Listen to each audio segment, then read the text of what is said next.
पहली पहली बार मोहब्बत हुई है। ओहो हो, क्या कहने। पहली पहली का नाम आ गया है तो पहले संशोधन से शुरू करते हैं। पहला संशोधन साल 1951। हाँ, पहला संशोधन 1951। इसका पहला बिंदु था 9वीं अनुसूची जोड़ी गई जिसमें भूमि सुधार कानूनों को सुरक्षा दी गई। अच्छा, तो ये 9वीं अनुसूची का क्या मतलब था? देख भाई, सीधी सी बात से जब देश आजाद होया तो जमींदारी खत्म करनी थी। हाँ, वो तो सबसे जरूरी था। पर बड़े बड़े जमींदार कोर्ट में जा रहे थे तो सरकार ने यो 9वीं अनुसूची का एक बक्सा बना दिया और कानून इसमें डाल दिए, ताकि कोर्ट उन पे ज्यादा सवाल जवाब ना कर सके। मतलब एक तरह से कानूनों को बचाने के लिए एक सेफ हाउस बना दिया। बिल्कुल। अब दूसरा बिंदु, भाषण और अभिव्यक्ति की स्वतंत्रता पर उचित प्रतिबंध। इसका क्या मतलब हुआ? मतलब यो है कि बोलने की आजादी तो है, पर कुछ भी उलझुल ना बक सको। देश की सुरक्षा, दूसरे देशों से दोस्ती, इन सब पे आंच आई तो सरकार रोक लगा सके है। समझ गई। और परीक्षा के लिए इसमें क्या खास है? 9वीं अनुसूची का निर्माण। ये तो रट्टा मारी लियो, पूछेगा 9वीं अनुसूची कौन से संशोधन में आई तो सीधा बोलियो पहले वाले में। ठीक है। अब दूसरा संशोधन 1952। इसका पहला बिंदु है लोकसभा में प्रतिनिधित्व के पैमाने को पुनः समायोजित किया गया है।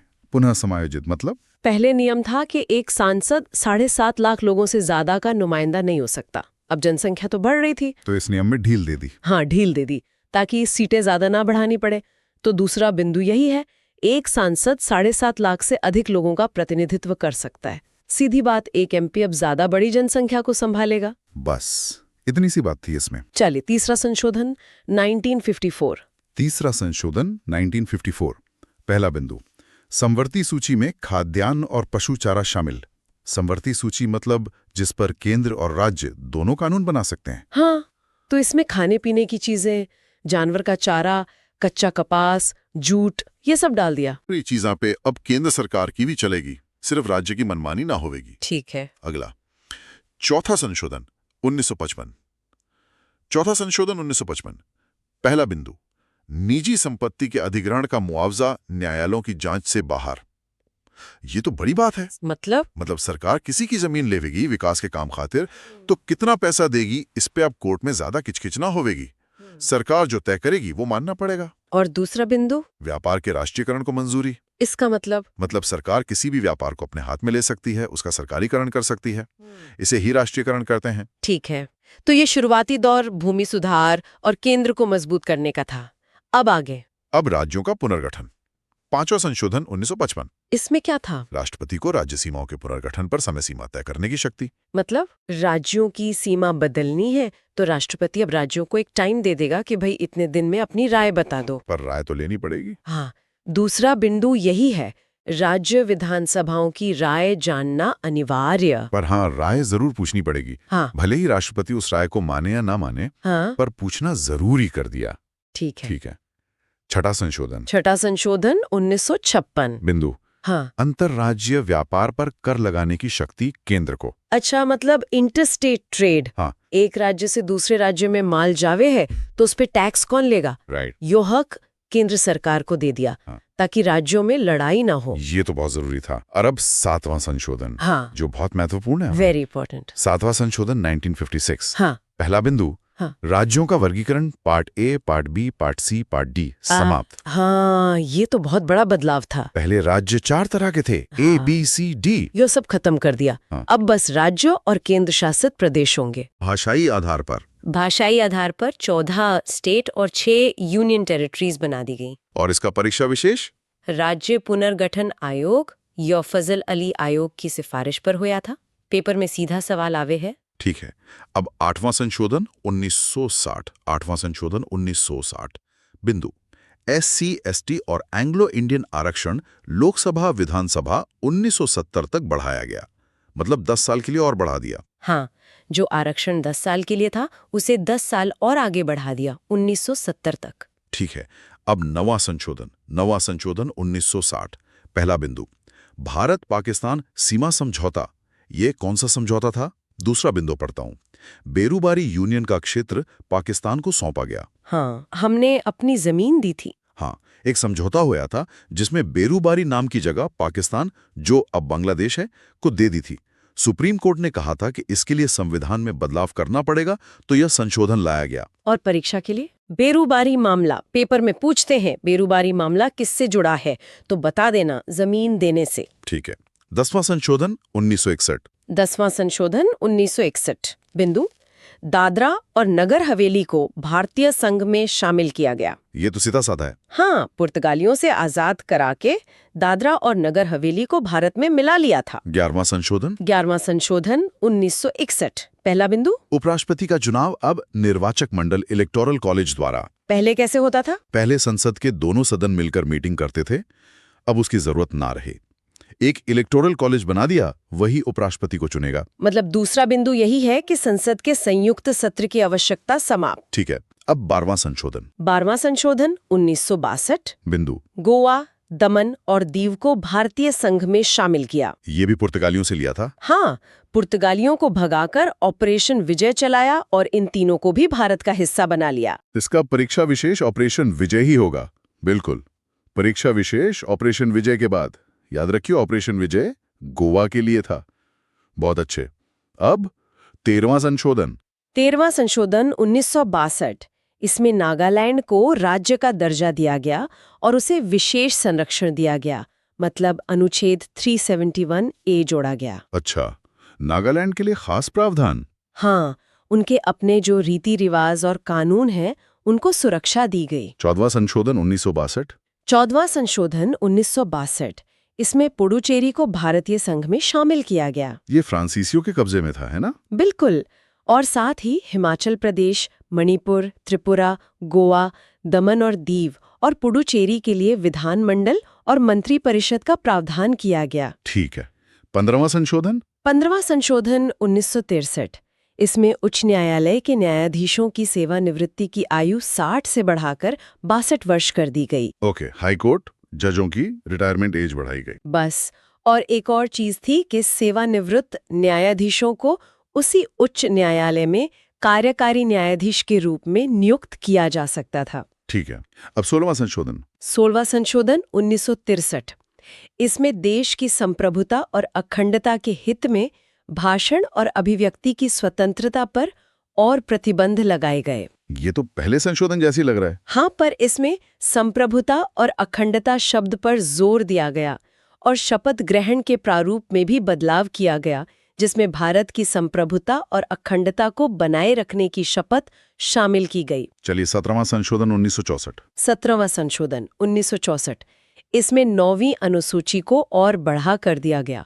भूमि अधिग्रहण से जुड़े कुछ और राज्य कानूनों को इसमें डाल दिया गया। मतलब वही बक्सा और बड़ा कर दिया। हाँ, ताकि उन पर भी कोर्ट में सवाल न उठाया जा सके। 18वां संशोधन 1966 18वां संशोधन 1966। इसमें संसद को किसी राज्य या केंद्र शासित प्रदेश का एक हिस्सा दूसरे राज्य या केंद्र शासित प्रदेश के साथ मिलाकर एक नया राज्य बनाने की शक्ति दी गई। अच्छा, मतलब राज्यों को तोड़ने जोड़ने की प्रक्रिया को और साफ किया गया। हाँ, और इसी के आधार पर पंजाब का पुनर्गठन हुआ और हरियाणा और चंडीगढ़ बने। ठीक है। 19वां संशोधन 1966। 19वां संशोधन 1966। इसमें चुनाव न्यायाधिकरणों की प्रणाली को समाप्त कर दिया गया और चुनाव याचिकाओं को सुनने की शक्ति उच्च न्यायालयों को दे दी गई। मतलब अब इलेक्शन के झगड़े सीधे हाई कोर्ट में जाएंगे। सही पकड़ा। 20वां संशोधन 20वां संशोधन 1966।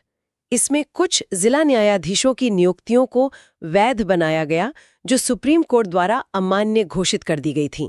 एक तरह से पिछली गलती को सुधारा गया। ठीक है। अब 21वां, ये जरूरी है। 21वां संशोधन 1967। इसमें सिंधी भाषा को 8वीं अनुसूची में शामिल किया गया।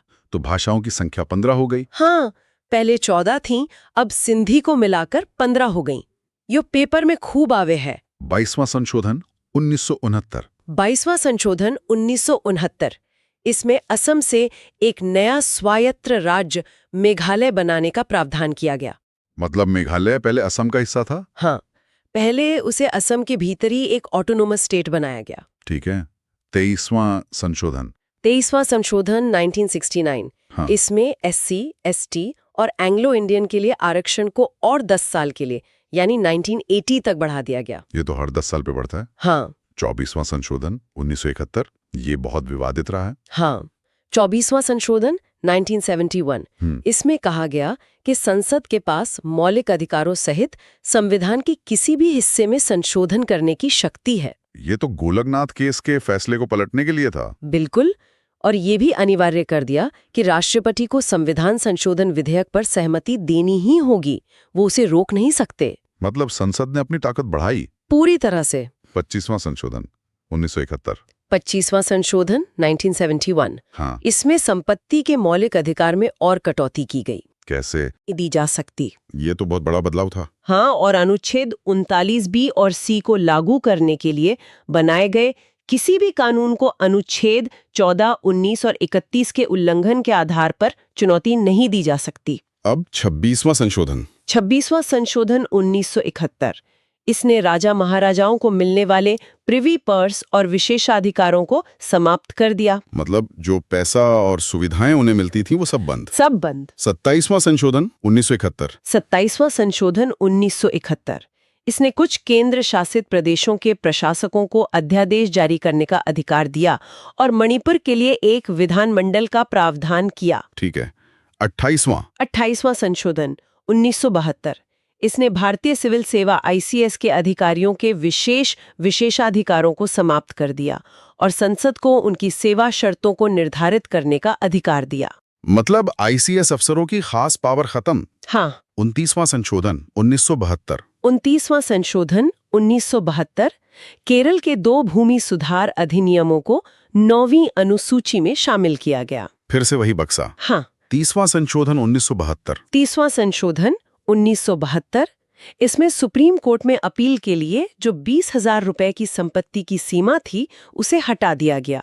अब कोई भी मामला जिसमें कानून का बड़ा सवाल हो वो सुप्रीम कोर्ट जा सकता था, पैसे की सीमा के बिना। ये तो न्याय के लिए अच्छा हुआ। हाँ। 31वां संशोधन 1973। 31वां संशोधन 1973 लोकसभा की सीटों की संख्या 525 से बढ़ाकर 545 कर दी गई। अच्छा, सीटें बढ़ाई गईं। हाँ, राज्यों का प्रतिनिधित्व 500 से 525 किया गया और केंद्र शासित प्रदेशों का 25 से घटाकर 20 कर दिया। 32वां संशोधन 1973। 32वां संशोधन 1973 इसने आंध्र प्रदेश के लिए विशेष प्रावधान किए, अनुच्छेद 371D। ठीक है। 33वां संशोधन 1974। 33वां संशोधन 1974 इसने ये प्रावधान किया कि संसद और राज्य विधानसभा के सदस्यों का इस्तीफा केवल तभी स्वीकार किया जाएगा जब अध्यक्ष या सभापति को ये यकीन हो कि ये स्वैच्छिक और वास्तविक है। ये क्यों किया गया? क्योंकि उस समय जबरदस्त इस्तीफे दिलवाए जा रहे थे, उससे रोकने के लिए। 34वां संशोधन 1974। 34वां संशोधन 1974 इसमें विभिन्न राज्यों के 20 और भूमि सुधार कानूनों को 9वीं अनुसूची में डाल दिया गया। ये 9वीं अनुसूची तो बढ़ती जा रही थी। हाँ। 35वां और 36वां संशोधन ये सिक्किम से जुड़े हैं। हाँ। 35वां संशोधन 1974 ने सिक्किम को एक संबद्ध राज्य का दर्जा दिया, लेकिन फिर 36वां संशोधन 1975 लाया गया और सिक्किम को भारत का पूर्ण राज्य 22वां राज्य बना दिया गया। ठीक है। 37वां संशोधन 1975। 37वां संशोधन 1975 इसने अरुणाचल प्रदेश के लिए एक विधानसभा और मंत्री परिषद का प्रावधान किया। 38वां संशोधन 1975 जिसे किसी भी आधार पर किसी भी अदालत में चुनौती नहीं दी जा सकती। ये तो आपातकाल के दौरान की बात है। हाँ, और राष्ट्रपति, राज्यपाल और प्रशासकों द्वारा जारी अध्यादेशों को भी न्यायिक समीक्षा से बाहर कर दिया गया।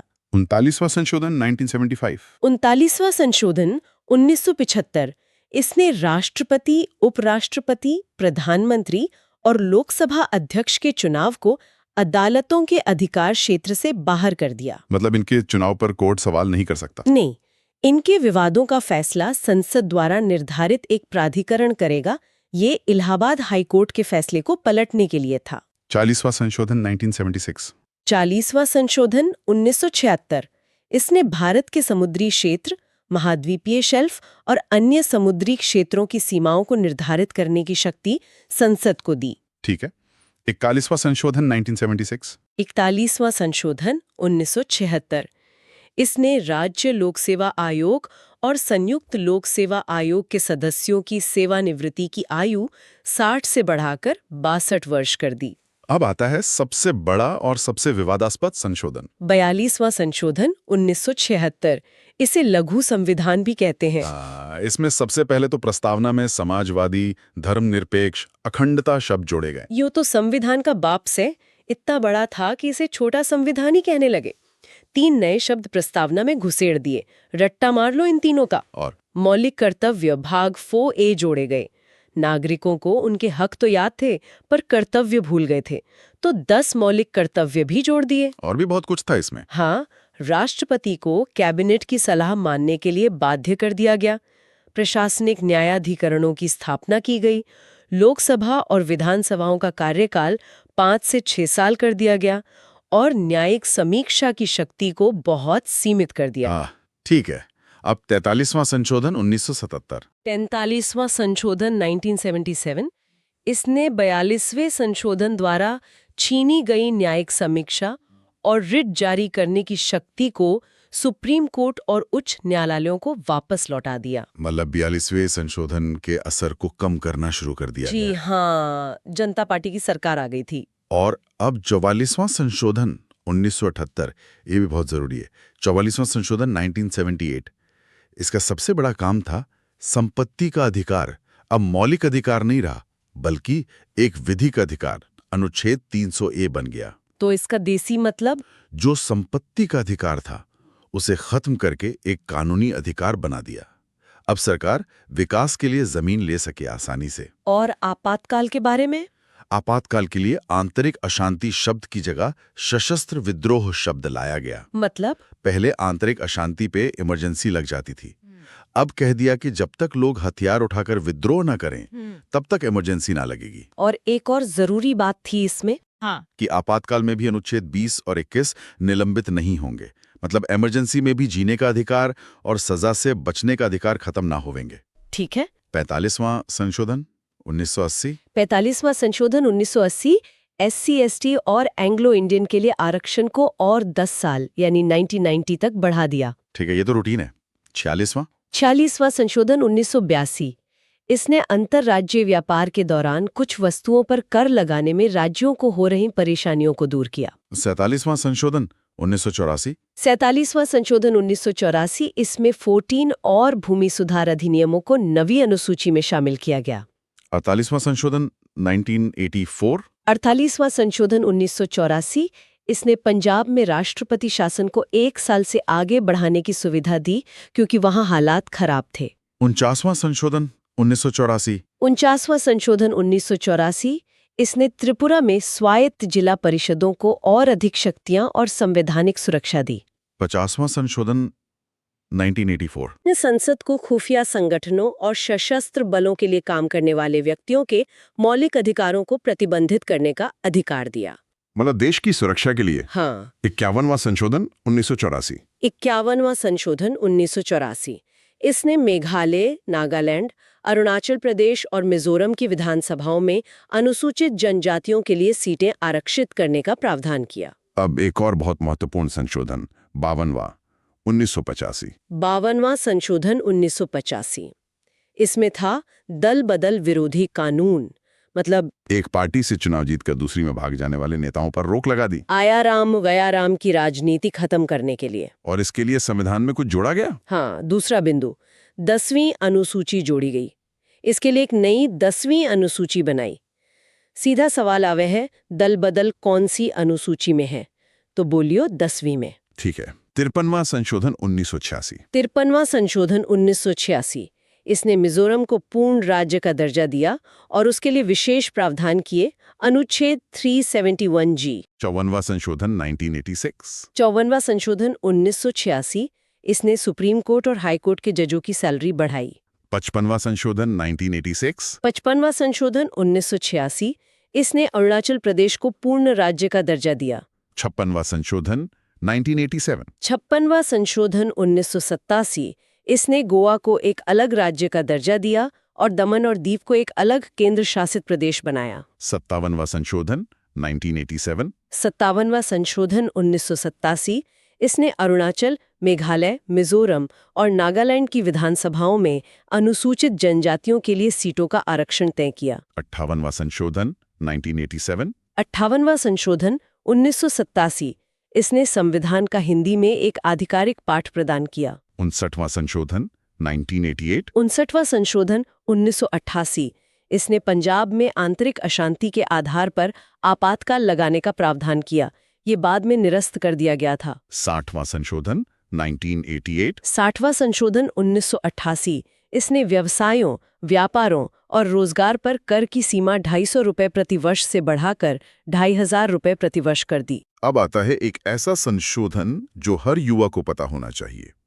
61वां संशोधन 1989, बिंदु, मतदान की आयु 21 से घटाकर 18 वर्ष की गई। इसका देसी मतलब तो सबको पता है। यो तो सब बालकों को पता है। राजीव गांधी ने करी थी, वोट डालने की उम्र 21 से 18 साल कर दी। और परीक्षा के लिए इसका महत्व? युवाओं की भागीदारी। इसका मकसद था कि देश के फैसलों में जवान लोंडे भी हिस्सा लें। 62वां संशोधन 1989, 62वां संशोधन 1989, SC/ST और एंग्लो इंडियन के लिए आरक्षण को और 10 साल यानी 2000 तक बढ़ा दिया। 63वां संशोधन 1989, 63वां संशोधन 1989, इसने 59वें संशोधन को निरस्त कर दिया जो पंजाब में आपातकाल से संबंधित था। 64वां संशोधन 1990, 64वां संशोधन 1990, इसने पंजाब में राष्ट्रपति शासन को और आगे बढ़ाया। 65वां संशोधन 1990, 65वां संशोधन 1990, इसने अनुसूचित जाति और अनुसूचित जनजाति के लिए एक बहुसदस्यीय राष्ट्रीय आयोग की स्थापना का प्रावधान किया। 66वां संशोधन 1990, 66वां संशोधन 1990, इसमें 55 और भूमि सुधार कानूनों को 9वीं अनुसूची में शामिल किया गया। 67वां संशोधन 1990, 67वां संशोधन 1990, पंजाब में राष्ट्रपति शासन को फिर से बढ़ाया। 68वां संशोधन 1991, 68वां संशोधन 1991, पंजाब में राष्ट्रपति शासन को फिर से बढ़ाया, कुल मिलाकर 5 साल तक। 69वां संशोधन 1991, ये दिल्ली के लिए बहुत जरूरी है। 69वां संशोधन 1991, इसने दिल्ली को राष्ट्रीय राजधानी क्षेत्र दिल्ली का विशेष दर्जा दिया और 70 सदस्यीय विधानसभा और 7 सदस्यीय मंत्री परिषद का प्रावधान किया। 70वां संशोधन 1992, 70वां संशोधन 1992, इसने राष्ट्रपति चुनाव के लिए निर्वाचक मंडल में दिल्ली और पुडुचेरी के विधानसभाओं के सदस्यों को भी शामिल किया। 71वां संशोधन 1992, यह भी भाषाओं से जुड़ा है। 71वां संशोधन 1992, इसने कोंकणी, मणिपुरी और नेपाली भाषाओं को 8वीं अनुसूची में शामिल किया। तो अब कुल 18 भाषाएं हो गई। हाँ। 72वां संशोधन 1992, 72वां संशोधन 1992, इसने त्रिपुरा विधानसभा में अनुसूचित जनजातियों के लिए सीटों के आरक्षण का प्रावधान किया। अब आते हैं लोकतंत्र के विकेंद्रीकरण पर। 73वां संशोधन 73वां संशोधन 1992, पहला बिंदु, पंचायती राज संस्थाओं को संवैधानिक दर्जा। देसी में समझाओ। गांव के प्रधान पंचायत को अब संवैधानिक ताकत मिल गई। पहले बस नाम के थे, अब असली पावर आ गई। और इसके लिए क्या जोड़ा गया? भाग 9 और 11वीं अनुसूची जोड़ी गई। इसके लिए संविधान में नया भाग 9 और 11वीं अनुसूची जोड़ी। और इसके तुरंत बाद आया 74वां संशोधन। 74वां संशोधन 1992, पहला बिंदु, शहरी निकायों, नगर पालिकाओं को संवैधानिक दर्जा। मतलब जैसे गांव में पंचायत, वैसे ही शहरों में नगर पालिका को ताकत दी। और इसके लिए भाग 9A और 12वीं अनुसूची जोड़ी गई। इसके लिए भाग 9A और 12वीं अनुसूची आई। 73वां गांव के लिए, 74वां शहर के लिए। 75वां संशोधन 1994, 75वां संशोधन 1994, इसने किराया नियंत्रण न्यायाधिकरणों की स्थापना का प्रावधान किया। 76वां संशोधन 1994, 76वां संशोधन 1994, इसने तमिलनाडु आरक्षण अधिनियम को 9वीं अनुसूची में शामिल किया, जो 69% आरक्षण प्रदान करता है। 77वां संशोधन 1995, 77वां संशोधन 1995, इसने अनुसूचित जाति और अनुसूचित जनजाति के लिए सरकारी नौकरियों में पदोन्नति में आरक्षण का प्रावधान किया।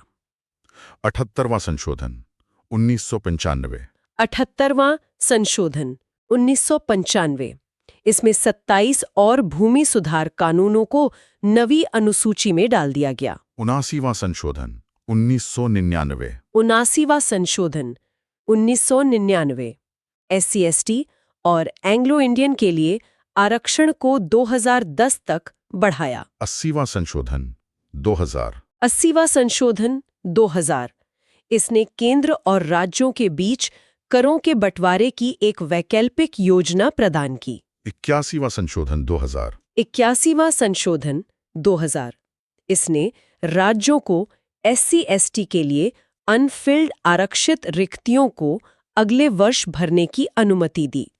इसे कैरी फॉरवर्ड नियम कहते हैं। 82वां संशोधन 2000। 82वां संशोधन 2000 इसने SC/ST उम्मीदवारों के लिए किसी भी परीक्षा में योग्यता अंकों में छूट देने का प्रावधान किया। 83वां संशोधन 2000। 83वां संशोधन 2000 इसने अरुणाचल प्रदेश को पंचायतों में अनुसूचित जातियों के लिए कोई आरक्षण न करने की छूट दी, क्योंकि वहां कोई SC आबादी नहीं है। 84वां संशोधन 2001। 84वां संशोधन 2001 इसने लोकसभा और विधानसभा सीटों के पुनर्समायोजन पर रोक को 2026 तक बढ़ा दिया। 85वां संशोधन 2001। 85वां संशोधन 2001 इसने SC/ST सरकारी कर्मचारियों के लिए पदोन्नति में आरक्षण के लिए परिणामी वरिष्ठता का प्रावधान किया। 86वां संशोधन 2002 ये शिक्षा से जुड़ा है। हाँ, इसने शिक्षा के अधिकार को मौलिक अधिकार बनाया।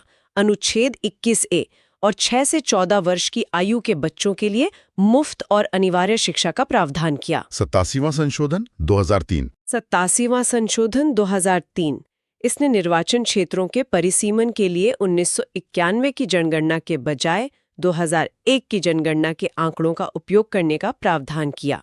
88वां संशोधन 2003। 88वां संशोधन 2003 इसने सेवाओं पर कर का प्रावधान किया, सर्विस टैक्स। 89वां संशोधन 2003। 89वां संशोधन 2003 इसने संयुक्त राष्ट्रीय अनुसूचित जाति और अनुसूचित जनजाति आयोग को 2 अलग-अलग निकायों में विभाजित किया, राष्ट्रीय अनुसूचित जाति आयोग अनुच्छेद 338 और राष्ट्रीय अनुसूचित जनजाति आयोग अनुच्छेद 33A। 90वां संशोधन 2003। 90वां संशोधन 2003 इसने असम विधानसभा में बोडोलैंड प्रादेशिक क्षेत्र से अनुसूचित जनजातियों और गैर अनुसूचित जनजातियों के प्रतिनिधित्व को बनाए रखने का प्रावधान किया। 91वां संशोधन 2003। 91वां संशोधन 2003 इसने मंत्री परिषद के आकार को सीमित कर दिया।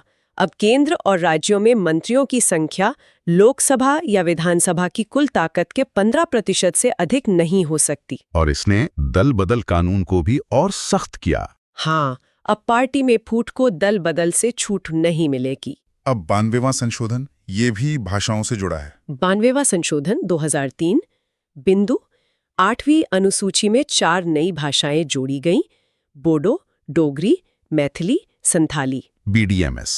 देसी में कैसे याद रखें? भाषा वाली जो 8वीं अनुसूची है उसमें 4 और भाषा जोड़ दी। याद करने का तरीका है BDMS, बोडो, डोगरी, मैथिली, संथाली। और अब कुल भाषाएं कितनी हो गई? आधिकारिक भाषाओं की कुल संख्या 22 हुई। इनको मिला के अब टोटल 22 सरकारी भाषा हो गई। 93वां संशोधन 2005। 93वां संशोधन 2005 इसने राज्यों को सामाजिक और शैक्षिक रूप से पिछड़े वर्गों के लिए निजी शिक्षण संस्थानों में भी आरक्षण करने का अधिकार दिया। 94वां संशोधन 2006।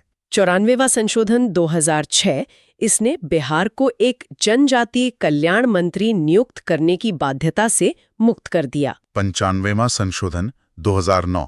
95वां संशोधन 2009 SC/ST और एंग्लो इंडियन के लिए आरक्षण को 2020 तक बढ़ाया। 96वां संशोधन 2011। 96वां संशोधन 2011 इसने 8वीं अनुसूची में ओरिया शब्द को उड़िया से बदल दिया। 97वां संशोधन 2011। 97वां संशोधन 2011 इसने सहकारी समितियों को संवैधानिक दर्जा और संरक्षण दिया। 98वां संशोधन 2012। 98वां संशोधन 2012 इसने कर्नाटक के राज्यपाल को हैदराबाद कर्नाटक क्षेत्र के विकास के लिए कदम उठाने का अधिकार दिया। अनुच्छेद 371J। 99वां संशोधन 2014। 99वां संशोधन 2014। इसने राष्ट्रीय न्यायिक नियुक्ति आयोग NJAC की स्थापना की, हालांकि बाद में सुप्रीम कोर्ट ने इसे असंवैधानिक घोषित कर दिया। अब आता है 100वां संशोधन 2015। 100वां संशोधन 2015। बिंदु भारत बांग्लादेश भूमि सीमा समझौता LBA। ये क्या था? कुछ गांव भारत के बांग्लादेश में थे और कुछ उनके हमारे यहाँ, तो आपस में अदला बदली कर ली ताकि लोगों को आसानी हो। और अब वो संशोधन जिसने हर किसी की जिंदगी पर असर डाला है, 101वां संशोधन 2016। बिंदु वस्तु एवं सेवा कर GST का परिचय। और इसके लिए कौन से अनुच्छेद जोड़े गए? अनुच्छेद 246A, 269A और 279A GST काउंसिल जोड़े गए। देसी भाषा में GST का मतलब? सारे अलग अलग टैक्स हटा के एक टैक्स लगा दिया, GST। One nation one tax. दुकानदार जो अब हर चीज पे GST लगावे हैं, वो इसी से आया। 102वां संशोधन 2018। 102वां संशोधन 2018। इसने राष्ट्रीय पिछड़ा वर्ग आयोग NCBC को संवैधानिक दर्जा दिया। अब 103वां संशोधन 2019। 103वां संशोधन 2019। बिंदु आर्थिक रूप से कमजोर वर्गों के लिए 10% आरक्षण। मतलब जो जनरल कैटेगरी में गरीब लोग थे, उनको भी सरकारी नौकरी और कॉलेज में 10% आरक्षण दे दिया। 104वां संशोधन 2020। 104वां संशोधन 2020। इसने लोकसभा और विधानसभाओं में SC/ST के लिए आरक्षण को और 10 साल बढ़ाया, लेकिन एंग्लो इंडियन के लिए आरक्षित सीटों के प्रावधान को समाप्त कर दिया। 105वां संशोधन 2021। 105वां संशोधन 2021। इसने राज्यों और केंद्र शासित प्रदेशों को सामाजिक और शैक्षिक रूप से पिछड़े वर्गों की अपनी सूची तैयार करने की शक्ति वापस दी। और अब सबसे नया संशोधन 106वां संशोधन 2023। बिंदु नारी शक्ति वंदन अधिनियम। लोकसभा और विधानसभाओं में महिलाओं के लिए 33% आरक्षण। देसी में इसका मतलब? यो सबसे नया है।